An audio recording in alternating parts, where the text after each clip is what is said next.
بڑا کام جو فرض ہے اس سے روکتا ہے۔ اس کے بارے میں بھی اللہ کے رسول صلی اللہ علیہ وسلم نے فرما دیا، فرمایا، ابو ہریرہ رضی اللہ تعالی عنہ سے روایت ہے، یہ بھی بخاری شریف کی روایت ہے، تابعوا بین الحج والعمرۃ، حج اور عمرہ لگاتار کرو۔ اللہ نے اگر پیسہ مال و دولت دیا ہے، ایک بار نہیں بار بار کرو۔ فرمایا کیا ہوگا؟ فَإِنَّهُمَا يَنْفِيَانِ الْفَقْرَ وَالذُّنُوبَ، حج اور عمرہ کرنے کی برکت سے اللہ پاک غربت کو بھی ختم کر دے گا، تمہارے گناہوں کو بھی مٹا دے گا، گناہوں کو بھی مٹا دے گا، غربت بھی ختم کر دے گا۔ میرے اور آپ کے دل میں یہی غربت ہے جس کی وجہ سے ہم نہیں جاتے کہ اتنا پیسہ خرچ ہو جائے گا، کاروبار مہنگا پڑ جائے گا۔ اللہ کے رسول نے فرما دیا، ہم نے یقین کر لیا کہ حج کرنے سے مال کم نہیں ہوتا بلکہ مال بڑھتا ہے، گھر کے اندر بے برکتی ختم ہو جاتی ہے، خوشحالی آتی ہے جب انسان حج کر لیتا ہے، اور مزید یہ کہ انسان گناہوں سے بھی پاک صاف ہو جاتا ہے۔ یہ تو میرے بھائیو دوستو حج ہے، جس نے نہیں کیا اس کے بارے میں۔ اب ایک آدمی نے حج کر لیا، حج پہ چلا گیا، اتنا خرچ بھی کیا، 40 دن 20 دن 30 دن مشقت اٹھائی، اس کو کیا ملے گا؟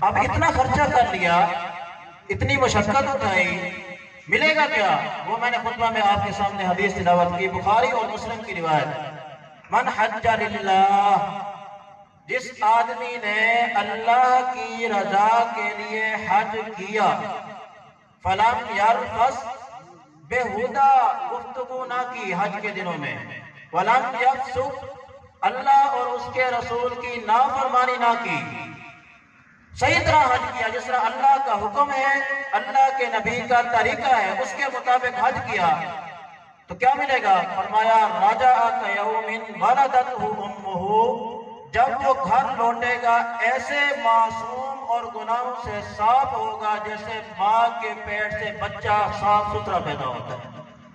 ماں کے پیٹ سے جب بچہ پیدا ہوتا ہے کوئی گناہ ہوتا ہے اس کے سر پر؟ نہیں، معصوم ہوتا ہے۔ تو یہ بھی جب لوٹے گا تو اللہ تعالیٰ اس کے سارے گناہ معاف کر چکا ہوگا۔ کئی علماء کی رائے یہ ہے کہ اس میں صغیرہ گناہ اور کبیرہ گناہ دونوں ہیں۔ ہاں، جو قضا چیزیں ہیں، مثلا نمازیں رہ گئی ہیں ان کی قضا ہے، یا حقوق العباد ہیں، وہ تو ظاہر معافی مانگنے سے یا جس کا حق ہے اس کو معاف کرنے سے معاف ہوگا۔ باقی تمام گناہ وہ حاجی جو حج کر کے آتا ہے اس کے گناہ معاف ہو جاتے ہیں۔ تو میرے بھائیو دوستو، کتنی بڑی عبادت اور کتنا بڑا انعام ہے۔ لیکن یاد رکھنا، میں اپنے ان دو بزرگوں سے مخاطب ہوں کیونکہ سامنے موجود ہیں۔ یہاں حدیث کے اندر 3 چیزوں کا ذکر ہے، مختصر سی بات، اصل تو بیان میرے محترم ہمارے علاقے کی پہچان، جنہوں نے ہمارے علاقے کا نام پوری دنیا میں روشن کر دیا ہے، حضرت مولانا سمیع اللہ ربانی دامت برکاتہ العالیہ، اللہ ان کے علم میں، عمل میں، ان کی زندگی میں برکات عطا فرمائے۔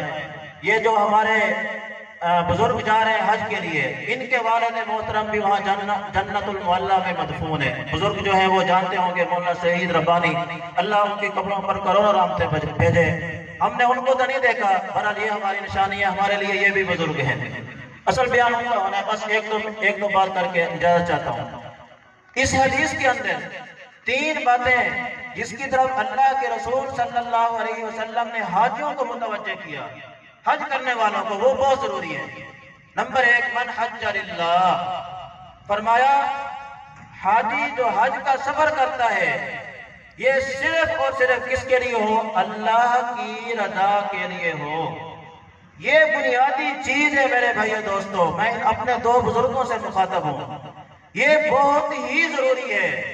کل انہوں نے روانہ ہونا ہے، یہ باقی جتنا وقت رہ گیا یہ اپنا وقت صرف اس نیت سے، زبان کے ساتھ اور دل کے ساتھ ہمہ وقت اللہ کی طرف متوجہ ہو کر گڑ گڑائیں کہ اے اللہ، ہم جو یہ سفر کر رہے ہیں، ہم جو اتنا خرچہ کر کے جا رہے ہیں، ہمارا کوئی مقصد نہیں ہے، کوئی شہرت نہیں ہے، اس لیے نہیں ہے کہ دنیا حاجی کہے ہمیں، ہم صرف اس لیے جا رہے ہیں کہ تو ہم سے راضی ہو جائے، تجھے راضی کرنے کے لیے۔ من حج للہ، اللہ راضی ہو جائے، اللہ کی رضا کے لیے حج کیا جائے۔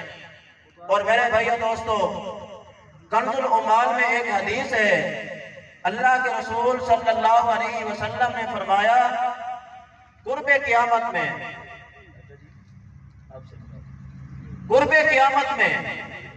فرمایا میری امت کے امیر لوگ، مالدار لوگ حج کریں گے، کس کے لیے؟ سیر و تفریح کے لیے۔ اللہ کے رسول کا فرمان ہے، کنز العمال میں حدیث ہے۔ پیسہ وافر ہے، اربوں روپے کے مالک ہیں، کروڑوں روپے کے، پہلے سیر و تفریح کے لیے مری جاتے ہوں گے، لندن جاتے ہوں گے، پیرس جاتے ہوں گے، چلو اس سال کہہ دیا گیا ادھر کو چھوڑو ادھر چلتے ہیں۔ فرمایا قرب قیامت میں، فتنوں کے زمانہ میں جو آج کا زمانہ ہے، میری امت کے امیر لوگ حج کریں گے سیر و تفریح کے لیے، اور متوسط طبقہ جو امیروں سے کم ہے، غریبوں سے اوپر ہے، درمیانہ طبقہ کا یہ حج کریں گے وہاں تجارت کے لیے، کمانے کے لیے، کہ لاکھوں لوگ جمع ہوتے ہیں، وہاں جائیں گے، سامان بیچیں گے اور حج بھی کر لیں گے، یہ مقصد ہو گیا۔ اور فرمایا غریب لوگ، میری امت کے غریب لوگ قرب قیامت میں حج کریں گے بھیک مانگنے کے لیے، کیونکہ حاجی وہاں اللہ سے ڈرے ہوتے ہیں، دل نرم ہوتا ہے، وہاں جو خادم ہوتے ہیں، خدام ہوتے ہیں، ان پر وہ ہزاروں روپے لٹا دیتے ہیں۔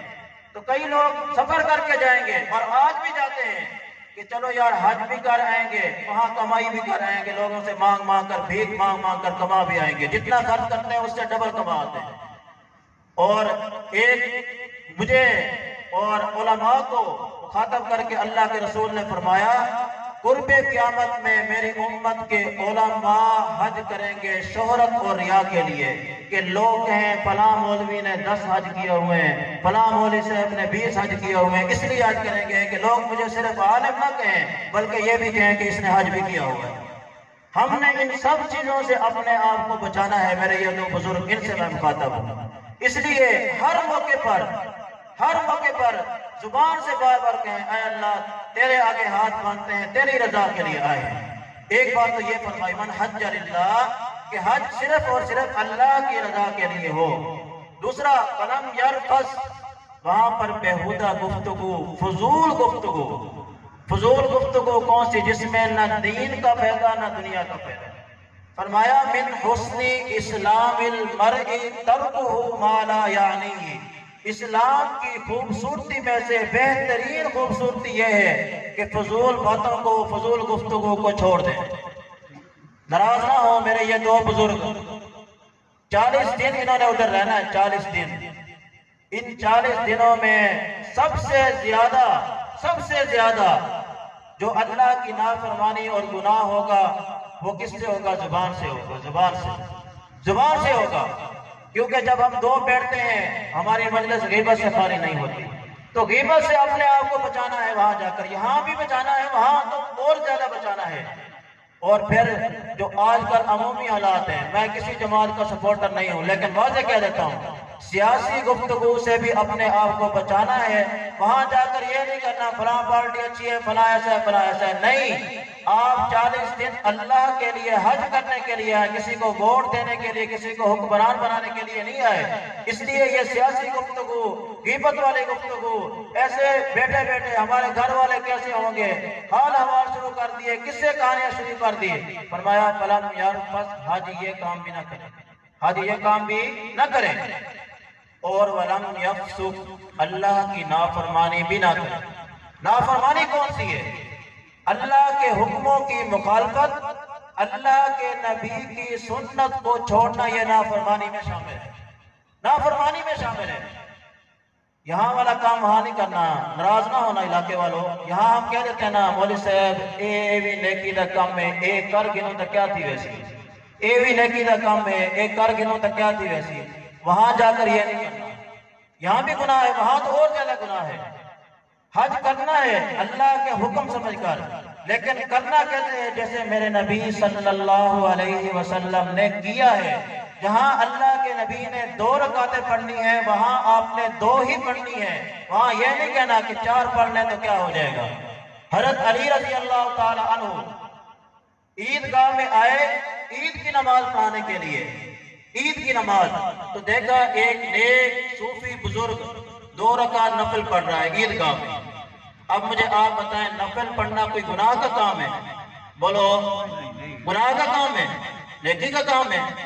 تو ایک صحابی کو کہا اس کو بلا کے لے آ، تو اس نے نماز کے اندر پکڑا اور حضرت علی کے پاس لے آیا، کہا کہ یہ تو کیا کر رہا ہے؟ کہا نفل پڑھ رہا ہوں۔ کہا کس کے طریقے پہ؟ کہا ثواب کا کام ہی کر رہا ہوں، گناہ کا کام تو نہیں کر رہا۔ حضرت علی کے جو الفاظ ہیں اس کا ترجمہ یہ ہے، ہاں تو اپنے ذہن کے مطابق ثواب کا کام کر رہا ہے لیکن یہ تجھے 2 نفل جہنم میں لے کے جائیں گے۔ کیوں؟ اس لیے کہ اللہ کے رسول صلی اللہ علیہ وسلم نے عیدگاہ کے اندر عید کی نماز سے پہلے 2 نفل نہیں پڑھے، تو اللہ کے رسول کی سنت کی مخالفت کر رہا ہے تو جہنم میں جائے گا، یہ نفل جنت میں نہیں لے جائیں گے تجھے۔ اس لیے ولم یفسق، سنت کی مخالفت نہیں کرنی، سنت کے مطابق حج ادا کرنا ہے۔ اور بہت ساری ایسی چیزیں جو جہاں پر جائز ہوتی ہیں علماء نے آپ کو بتا دی ہیں، آپ نے سیکھ بھی لی ہیں۔ مثلا خوشبو لگانا جائز ہے لیکن احرام کے اندر خوشبو لگانا بھی جائز نہیں ہے، تو وہ بھی نافرمانی میں داخل ہیں۔ یہ نہ ہو کہ آپ کے یہاں خوشبو لگا لیں تو کیا ہو جائے گا؟ کیا نہیں ہوگا؟ حج ادا نہیں ہوگا، حج نہیں ادا ہوگا۔ اب یہ جب 3 کام کریں گے، بےہودہ گفتگو بھی نہیں کریں گے اور کسی کی دل آزاری بھی نہیں کریں گے، یہ بھی بڑی اہم بات ہے۔ اللہ ہم سب کو لے جائے، میں گیا تو نہیں ہوں لیکن جو حاجی آتے ہیں وہ بتاتے ہیں کہ وہاں سب سے زیادہ جو مسئلہ ہوتا ہے، کیونکہ رش ہوتا ہے، وہاں دوسرے کے ساتھ غصہ نہ ہونا یہ بڑا صبر والا کام ہوتا ہے، بڑا صبر والا کام، کہ کسی حاجی کو کچھ نہیں کہنا۔ اور میں آج مطالعہ کر رہا تھا، یہ گفتگو کے لیے لکھا ہوا تھا کہ خوش اخلاقی یہ نہیں ہے کہ آپ حج کے دنوں کے اندر دوسرے حاجی کو کہیں السلام علیکم، خوشی سے مل لیں، یہ خوش اخلاقی نہیں ہے۔ حج کے دنوں کے اندر خوش اخلاقی یہ ہے کہ دوسرے حاجی کی طرف سے جو آپ کو تکلیف پہنچے، دوسرے حاجی نے آپ کو دھکا دے دیا، دوسرے حاجی نے آپ کو برا بھلا کہہ دیا، گالی دے دی یا غصہ کر لیا، فرمایا دوسرے حاجی کی طرف سے جو آپ کو تکلیف پہنچے اس کو خوشی کے ساتھ، خندہ پیشانی کے ساتھ برداشت کر کے اس کو معاف کر دیں، یہ خوش اخلاقی ہے، یہ خوش اخلاقی ہے۔ تو اس طریقے سے میرے بھائیو دوستو، اللہ تعالیٰ توفیق عطا فرمائے ہمارے ان 2 بزرگوں کو، اور اللہ تعالیٰ ہم سب کو بھی لے جائے۔ اگر اس طریقے سے حج ادا کریں تو پھر اللہ کے رسول صلی اللہ علیہ وسلم کا فرمان ہے کہ یہ جب لوٹیں گے ان کے تمام گناہ معاف کر دیے جائیں گے۔ حضرت عمر رضی اللہ تعالیٰ عنہ کے دور میں مسجد حرام کے اندر تشریف فرما تھے، صفا مروہ کے درمیان، تو دیکھا کہ ایک جماعت آ رہی ہے، اس نے طواف کیا، پھر صفا مروہ کے درمیان طواف کیا، دوڑ لگائی، تو پوچھا کہاں سے آئے ہو؟ انہوں نے بتایا عراق سے۔ کہا کس لیے؟ کہا حج کے لیے۔ کہا کوئی اور ارادہ تو نہیں ہے؟ کوئی تجارت کا، کسی سے ملنا ہو، کسی سے قرضہ لینا ہو؟ کہا نہیں، صرف اور صرف حج کے لیے آئے ہیں۔ تو حضرت عمر رضی اللہ تعالی عنہ نے فرمایا اگر تم صرف حج کے لیے آئے ہو تو جا کر اعمال نئے سرے سے شروع کرنا، تمہارے پچھلے سارے گناہ معاف کر دیے گئے ہیں، پچھلے سارے گناہ معاف کر دیے گئے ہیں۔ اور ایک آخری روایت وہ بیان کر کے اجازت چاہتا ہوں۔ حضرت عبداللہ بن عمر رضی اللہ تعالی عنہ سے روایت ہے، ان الحاج والعمار وفد اللہ، حج کرنے والا اور عمرہ کرنے والا اللہ کا مہمان ہے، اللہ کا مہمان ہے۔ ان دعوا اجابہم، اگر یہ دعا کرے اللہ ان کی دعا قبول کرتا ہے۔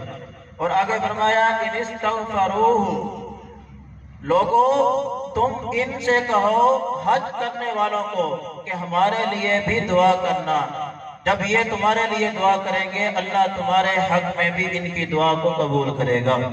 تو میں ان بزرگوں سے گزارش کروں گا آپ سب کی طرف سے کہ آپ نے دعا میں کنجوسی نہیں کرنی، کنجوسی نہیں کرنی کہ صرف اپنے لیے یا اپنی اولاد جو جسمانی ہے اس کے لیے نہیں، یہ سارے آپ کے بھائی، آپ کے بیٹے، یہ سارے آپ کے خاندان کے بیٹے ہیں، آپ کے مسلمان ہیں، مسلمان بھائی ہیں، پورے علاقہ کے لیے دعا کرنی ہے، پورے علاقہ کے لیے، خصوصاً اس لیے کہ اللہ ہم سب کو بھی یہ سفر نصیب فرمائے، پھر پورے علاقہ کے لیے، پھر اپنے دوستوں کے لیے، پوری امت مسلمہ کے لیے دعا کرنی ہے، کیونکہ آپ وہاں اللہ کے مہمان ہوں گے۔ اللہ کے رسول نے فرمایا جب آپ اللہ کی رضا کے لیے حج کریں گے، ان کے لیے جو آپ دعا کریں گے اللہ آپ کی دعا کو قبول کرے گا۔ آپ حضرات بھی ان کو اپنی دعاؤں کا کہہ لیں، میں بھی کہہ رہا ہوں آپ کی طرف سے کہ یہ وہاں جا کر ہمارے لیے اور پورے علاقہ کے لیے بھی دعا کریں۔ دعا ہے اللہ پاک ان کا سفر بھی قبول فرمائے اور مجھے اور آپ کو بھی بار بار حج کرنے کی، عمرہ کرنے کی، آقا صلی اللہ علیہ وسلم کی روزہ دیکھنے کی بار بار توفیق نصیب فرمائے، یہ بار بار ہمیں اللہ تعالیٰ عطا فرمائے، اللہ تعالیٰ ہم سب کو لے جائے۔ حقیقت تو یہ ہے کہ یہاں پر دولت کو نہیں دیکھا جاتا کہ دولت کتنی ہے، سنا ہے کہ کئی لوگ ایسے ہیں جو مکہ مکرمہ سے چند میل کے فاصلے پہ مسلمان ہو کر رہ رہے ہیں، 30 سال سے 40 سال سے مالدار ہیں، لیکن کبھی بیت اللہ میں جانا نصیب نہیں ہوا۔ جیسے یہاں ہمارے علاقے میں کئی ایسے ہیں جن کو آپ نے کبھی مسجد میں نہیں دیکھا ہوگا، وہاں بیت اللہ میں جانا نصیب نہیں ہوا، تو معلوم ہوا کہ مال شرط نہیں ہے بلکہ اللہ کے ہاں قبولیت شرط ہے۔ جب اللہ قبول کر لیتا ہے پھر اپنے در پر بلا